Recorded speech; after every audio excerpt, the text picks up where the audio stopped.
Now on to the business. Marianne Williamson is a best-selling author, lecturer, and nonprofit activist. She has worked with thousands of individuals, as well as large and small groups, in transforming crisis into opportunity. For 35 years, she has been helping people heal their problems. She has an up, close, and personal understanding of the impact of bad policy on average Americans' lives. For 3 decades, Marianne has been a leader in spiritual and religiously progressive circles. Her book about the intersection of spirituality and politics, Healing the Soul of America, was released in 1997 and re-released in a revised edition in 2018. Her book, A Politics of Love, was released in April 2019. In total, she has written 13 books, 4 reaching #1 on the New York Times bestsellers list.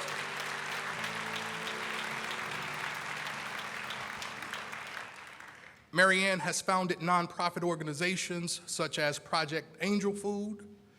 In 1989, Project Angel Food started delivering meals to homebound AIDS patients. The organization has now served over 12 million meals.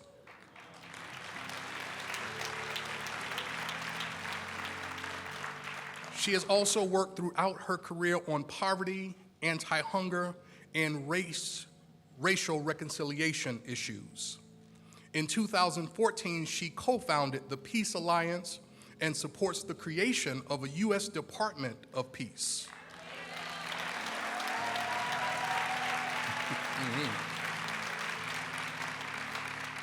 See, when you don't have to complain about the darkness if you'll let a light shine. Is that right?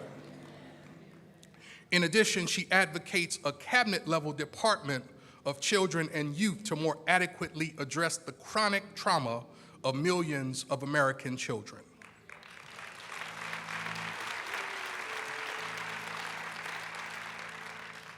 Whether you saw her on Oprah Winfrey or not, she is indeed a super soul. She once wrote these words: "Our deepest fear is not that we are inadequate. Our deepest fear is that we are powerful beyond measure. It is our light, not our darkness, that most frightens us.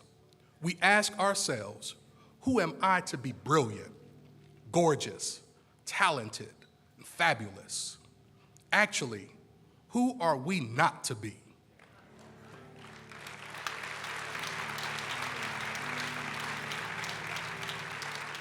She wrote, "You are a child of God.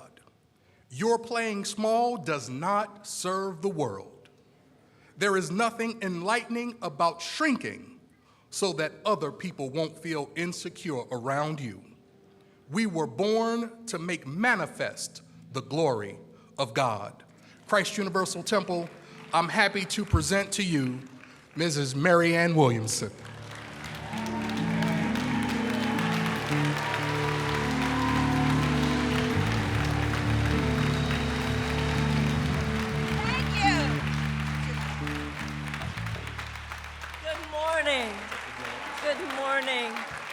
Thank you so much. Thank you from the bottom of my heart. Thank you, Reverend Wells. Thank you to the magnificent musicians. Thank you to all of you. What an honor it is to have the opportunity to speak into your listening today. I once did a spiritual retreat that was headed by a Catholic sister, Catholic nun, and at the end of the retreat, she said something I found so profound. She said, "I'd like to thank all of you who shared, both those of you who shared verbally and those of you who shared silently. It's so obvious in a room such as this when we come together with the deepest joining, the joining of our love, of our hearts, of our faith in something higher than ourselves. It's such a palpable sensation that all of us are contributing, all of us are participating. And that field of consciousness grows stronger because we are sharing. This is so particularly important today. People joined in love. And we know why it's so particularly important. It's important because some people are joined in hate. You know, we all come to a place like this. Universal Christ Temple holds the space, Reverend Wells, all the ministers here, for us to celebrate that God is good, for us to celebrate that in God all is harmony and all is peace. And it is the weariness and the pain of our souls that we have to experience the juxtaposition between the fact that we believe that, we know that, and we stand on that, and yet several miles from here, children live in chronic trauma. In this country, 13 million hungry children, 100,000 homeless children, children who go to schools where there aren't even the adequate school supplies with which to teach a child to read, knowing that if that child can't learn to read by the age of 8, that child has a drastically diminished opportunity to finish high school and a drastically increased chance of incarceration.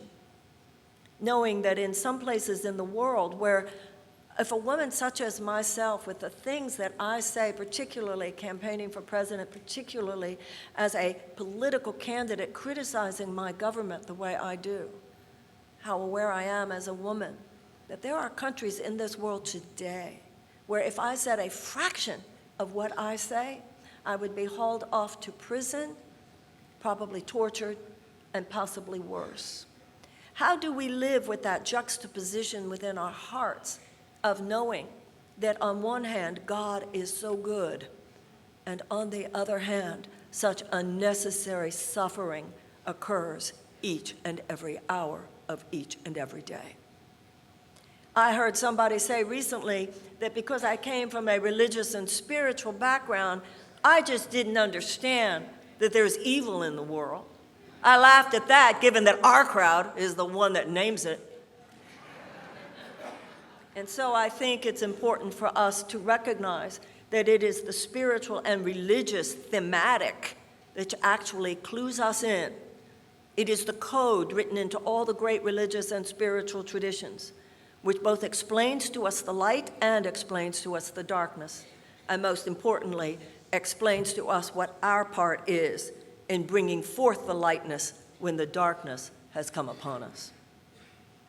We all know we want to celebrate resurrection. We all know we want to celebrate the fact that the Israelites landed ultimately in the Promised Land.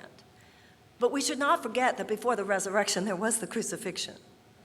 We should not forget that before the Israelites were in the Promised Land, they had to take a journey out of the suffering of slavery in Egypt. If you just skip right to the resurrection and don't mention the crucifixion, you're not in transcendence, you're in denial. If you just move right to the Promised Land and forget the suffering that preceded it, you're not in transcendence, you are in denial. There's nothing sophisticated about that. There's something sophisticated about recognizing that as much as God is omnipotent, as much as God is all love, as much as love is all good, there is a force of consciousness. I don't believe in a devil. New Thought certainly doesn't believe in a devil that's out there stalking the planet, seeking for men's souls. I remember years ago saying to myself, oh, Marianne, you don't have to worry about anything like that. That's all in your head. And then I stopped for a second and thought, that's not really good news. The fact that it's in my head is like the worst place it could possibly be. And that's where it is. And it's important that we realize, isn't it, that to some extent it is in all of us. Because all of us were born into a world where from a very early age we were taught confusion. From a very early age we're taught the lie that we're separate. From a very early age we're taught that we're bodies and bodies only. From a very early age we're taught that other people are dangerous. From a very early age we're taught that we're all on our own here. From a very early age, we're taught that the world itself is a dangerous place to be, so we better constantly be in attack mode, we better constantly be in defense mode. And so we walk around too often as these isolated creatures in pain. And we try to mask our pain. We try to suppress our pain. And it's time in everyone's life, this time comes, and I believe it's time for the United States of America to look at where all that pain comes from. to get real about all that pain, to get real about our part in keeping that pain alive, to get real about the crucifixions and the slavery of consciousness that come upon nations, and to recognize the part that all of us have as individuals and as citizens in opening our hearts and making our lives available so that we might be the conduits for the resurrection. Otherwise, that symbolic 3 days can become 3 centuries. Otherwise, that 40 years in the desert can become 400 years.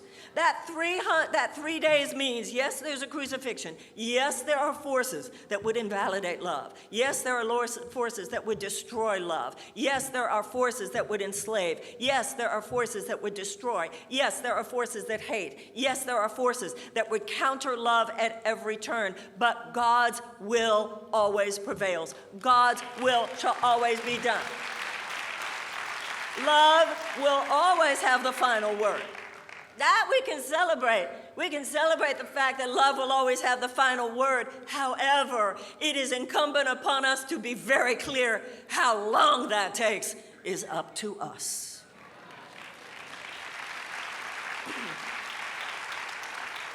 It's not God's work that 12,000 children on this planet starve every day.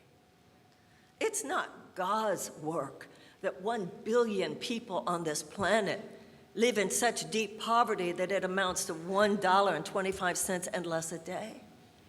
It's not God's work that there is such racial and criminal injustice in this country.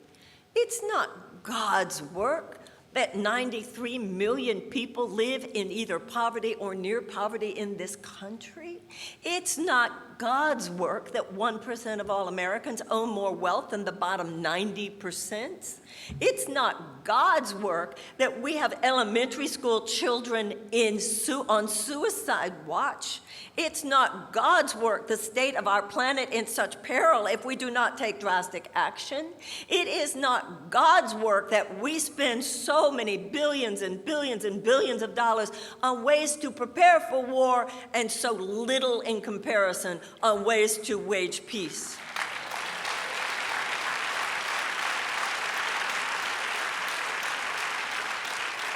That was not God's work. That was man's work. And it is time we think about this, change our thinking, and change our ways. Now, in the Christian cross, as well as in the Jewish Star of David, there is a symbolic representation of the intersection between the horizontal plane of the earth and the vertical plane of our relationship with the divine. The point of wearing a Jewish Star of David or a Christian cross over your heart is to say, may I be the intersection. May I be where the two meet. May I be a space in which it is done on earth as it is in heaven. Heaven is the consciousness, the awareness of our oneness. But the point is to live our lives fully grounded on this earth, but to think the thoughts of heaven that in us they might be as one. It's not enough to say, here's my life on earth, here's my life in heaven, and there are these two separate domains. No. And in a city like Chicago, boy, isn't it all a microcosm of this country? Because if you're making it in America, what a fine place to live. And if you're not quite making it in America, there's so much pain, so much unnecessary suffering. And the question for each and every one of us is, what is my part in bringing about that change? What is my part? God sends his teachers. God sends his people. When Moses came down from Mount Sinai, his message was, I shall make of you a priestly people. And what does it mean that God will make of us a priestly people? It means that if you're a teacher who holds the space for the highest level of consciousness that is possible within that profession. If you are a scientist, you're holding the space for the highest level of consciousness within that profession. If you are a business person, you are holding the space for the highest level of consciousness within that profession. If you are a mother, if you are a father, if you are a lover, if you are a friend, if you are a citizen, if you are an artist, if you are a healer, that you stand within that space so aligned with the vertical, so aligned with the highest level of consciousness within that profession, that all the ways of the horizontal, all the ways of the earth become purified. And that which is not aligned with that highest level of consciousness, which is love, begins to fall. And all that is potential for that highest state of consciousness begins to rise. Now, we all know, ladies and gentlemen, in this country and in this world, and in every field of endeavor, we see so much low energy. We see so much hate. We see so much injustice. We see so much that is not what we know in our hearts that this country or this world should be. But the real problem is not the darkness. The issue is for us to always remember that darkness isn't a thing. Darkness is just the absence of the light. And fear is not a thing, it's just the absence of love. The issue is not the presence of the darkness, the issue is the absence of the light. And the absence of the light is each and every one of us when we stand upon that rock. We stand upon that rock and we see certain things and we understand what denial is. There's positive denial and there's negative denial. Negative denial is when you see such things and it's just too painful, it's too traumatic, it's too inconvenient, so you look away. That is not God's work. You are not carrying the torch of God if you're only carrying it into light-filled rooms. The whole point of carrying the torch of God is to be willing to move into the darkened caverns of our own minds and the darkest caverns of the world. That is God's work. And when we do that, we do practice denial, but it's a different kind of denial. We don't look away from darkness. We don't look away from suffering. We don't look away from injustice. We don't look away from greed. We don't look away from domination. We don't look away from oppression. We look at all those things. We look them straight in the eye, and we deny their power over us.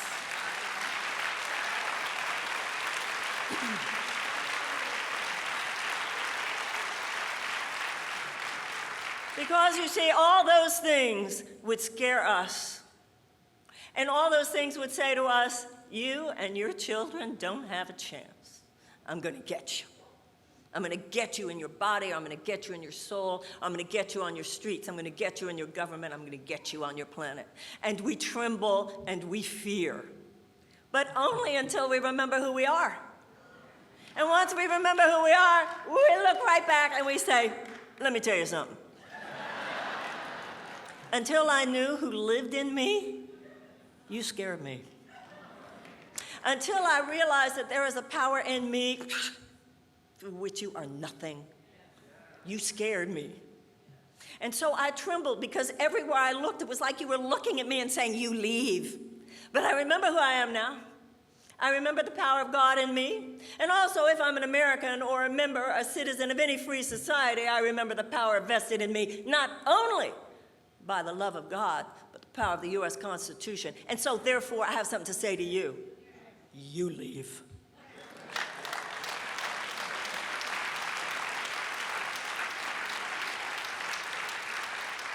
I see it in my own life.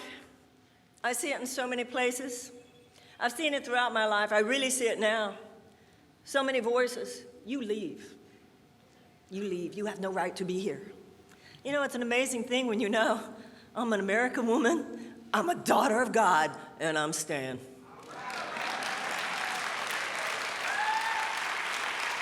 Because there are so many voices that would make up stories about how you're not quite good enough.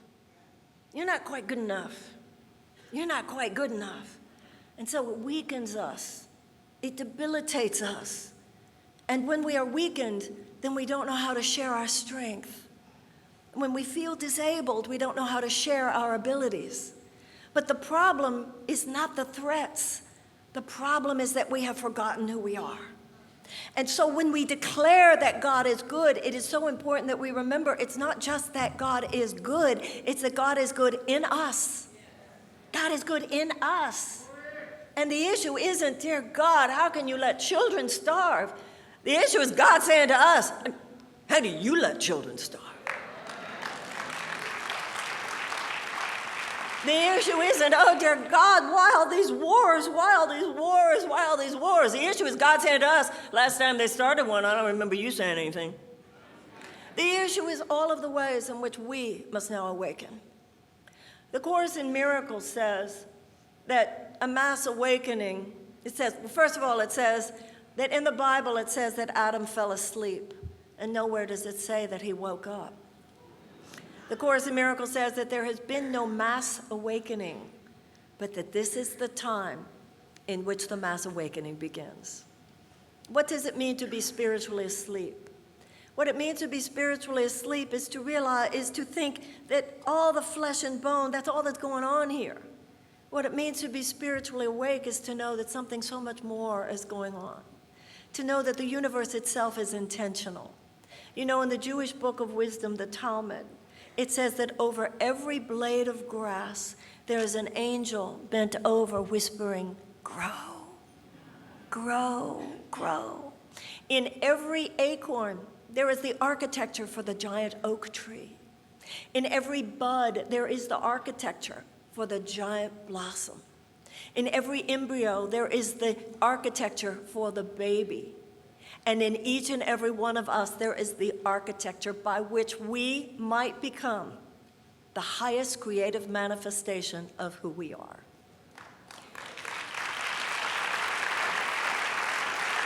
Now, the difference between the acorn and you and me is that the acorn can't say, no, I don't want to. You and I say, nah, all the time. That's what free will means. Free will means you can say yes to nature. You can say yes to love. You can say yes to all the unlimited potential. It is not humble. It is arrogant to deny the infinite potential within yourself. Because it must be arrogant, because if there's not infinite potential within you, then God must not have made you, because God is the infinite potential of love. So for you to say yes to that is humble. For you to say, yes, use me, is humble. And then to know that it's not what you're going to do, it's just that he can use your hands, and he can use your feet, and he can use your brain, and he can use your heart, and he can use the words that you speak. Because otherwise, God remains over here, and the suffering of the world remains over here, and the whole point is, may they intersect in me. Use me. And then when you go into your classroom, you're there a little bit more than a teacher. You're here as a priestess of love. And then when you go into your business, you're there as more than a business person. You're there as a priest of love. When you do any business or any project, any writing, any healing, you're a doctor, you're a nurse, you're an administrator, anything you do, anything we do in any moment, are you there just as flesh and bones, hoping that this might be an okay experience? Or do you remember who you are and you remember why you're here?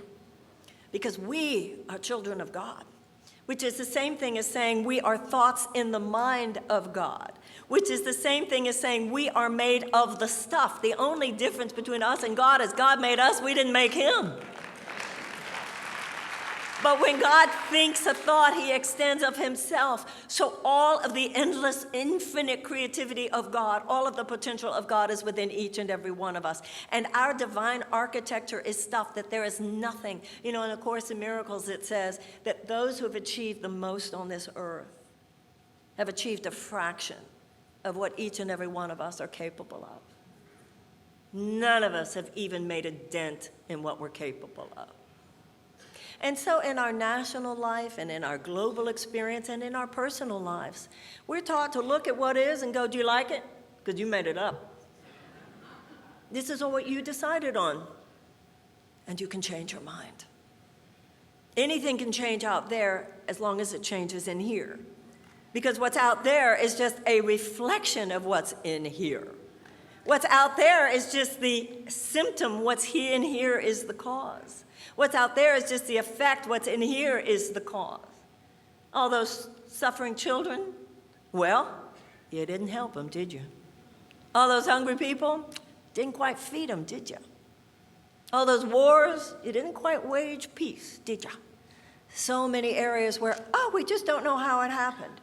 And in our own lives, when we transform, none of us transform without looking in the mirror. None of us transform without telling some brutal truths to ourselves. None of us transform without being willing to see what was my part in this disaster. And so now we're living at a time in our own country, in our own nation, where we are faced with challenges that are collective in nature. So many people are now awakening to the fact that I don't care what the public issue is, it'll make it to your private door. Good luck with all that green juice and gluten-free and stuff. Because there's so many contaminants in the water, there's so many carcinogens in the food, so many toxins in the air. Why? Because we've got to make sure that chemical companies, food companies, oil and gas companies, agribusiness makes its money first. Health insurance companies make their money first. Health insurance companies, big pharmaceutical companies, they make their money first.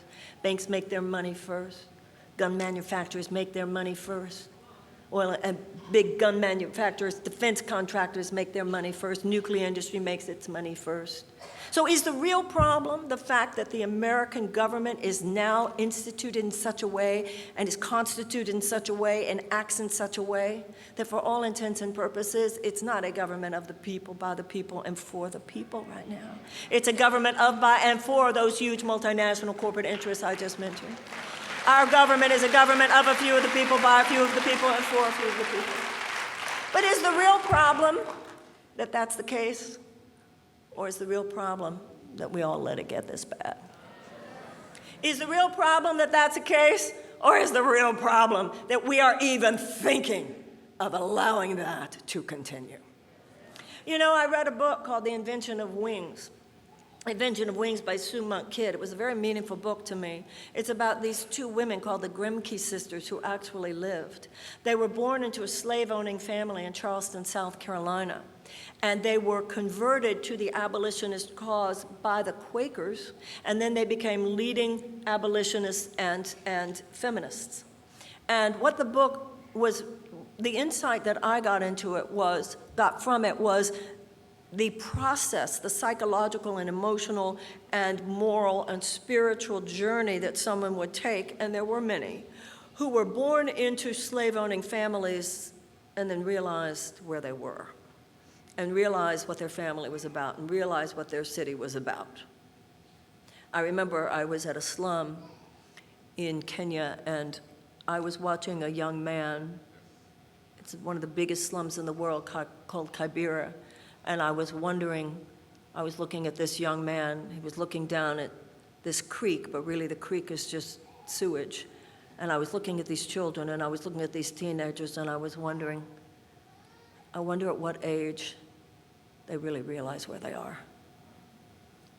And so reading this book, Invention of Wings, made me think about the difference between being anti-slavery and being an abolitionist. And there were many people who were anti-slavery, and many people, they lived in places like Massachusetts, and they didn't live in slave-owning states. And they would say terrible things about slavery, and they would say that slavery was horrible and sinful, and they couldn't imagine how people could be slave owners, and they would never do it. But that sentiment, however noble, would not have moved the needle for one enslaved person. But some people cross the bridge. They cross that psychological and emotional and moral bridge. They cross that bridge from, I don't agree with it, to, oh, not on my watch. That's the abolition. And it's not an accident that the abolitionist movement arose from the early evangelicals and Quakers. Any more than it's an accident that so many of the leaders of the women's suffragette movement were Quakers. Any more than it's an accident that the civil rights movement was led by a Baptist preacher and the Southern Christian Leadership Conference. It has always been throughout our history, out of religious and spiritual circles, that people's movements have arisen by which groups of people said, enough is enough. When enough people stand upon the rock, and let me tell you what happens when you stand on the rock, that God is good. When you stand on the rock that says not only is God good, but you are on this earth to be the conduit for God's goodness. Not only is everything possible in love, but that doesn't matter if your mind and your hands and your feet aren't expressing that love. What happens when you stand on that rock that says, you know that all people are created equal thing? We mean that. You know, God gave all men inalienable rights of life and liberty in the pursuit of happiness. I stand on that rock. I mean that. You know that part in the Declaration of Independence where it says that governments are instituted to secure those rights? You stand on the rock and you say, we mean that. And where it also says that if the government is not doing its job to secure those rights, that the people have the power to alter it or abolish it. You stand on the rock and say, oh, we mean that too. And when we do stand on the rock, it gives us the power that the mortal mind alone does not have. It's an energy, it's an inspiration, it's a motivation, it's a capability to own these two words in a way that you just don't own them until you stand on that rock. One word is no, and one word is oh yes. Well, that was two words, but yes. And the no is this: I see it, and I'm not okay with it. I see it, I will not look away from it, but you stop right there. You stop right there. You know, as a woman, I feel this so strongly, because do you know that in every advanced mammalian species that survives and thrives, a common anthropological characteristic is the fierce behavior of the adult female when she senses there is a threat to her cubs. The mama bear, the mama tiger. It's like you go to states like Montana, let's say, and they'll tell you if you're going to go out into the wilderness, the black bears, they'll leave you alone. You leave them alone unless you get anywhere near their babies. They're coming after you. Something's wrong with the women of this species that we are not registering. They're coming after the babies. The babies aren't okay. And that is the difference between I don't agree with that and not okay with it, as in not on my watch. That was the difference between anti-slavery and abolitionists. What has happened to our generation, ladies and gentlemen? We're not dealing with anything the abolitionists weren't dealing with. We're not dealing with anything that the suffragettes weren't dealing with. We're not dealing with anything that the civil rights workers weren't dealing with, except some lack of courage that they displayed.